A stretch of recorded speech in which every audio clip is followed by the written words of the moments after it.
liwanag na. Amen? Praise si Amang Yahweh talaga. Napakabuti talaga ng ating Amang nasa langit. Ganon siya pag naawa at nahabag sa kanyang mga anak.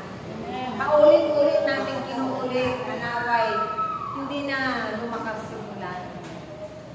Mapakita na si Haring Araw. Amen? Nasilayan natin yung panandalian. Pero bukas, tuloy-tuloy na yan. Amen. Masisilayan na natin ang kanyang sikat. Ito may araw na. Na napakaganda. May araw na. Umulit-ulit muna ulit kasi baka daw mabigla tayo, masyak tayo. Diba? God is good All the all the time. time. God is good. Praise the Lord. Nagat forever. Praise the Lord. Ganun kabuti ang ating Panginoon. Pray natin sa aming Yahweh! Praise Yahweh! Hallelujah! Praise Yahweh! Handa na ba tayo makinig ng ipinadala ni Amang Yahweh? Maraming ipinadala si Ama para pagsaluhan natin muli ang kanyang mabuting balita.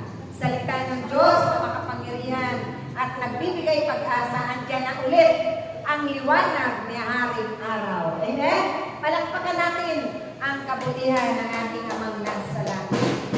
Siyempre, patawagin ko na maghahayag tungkol sa paghahari ng Diyos sa ating panahon, sa nababagong panahon. Ang ina na napakasipag talaga. Walang iba.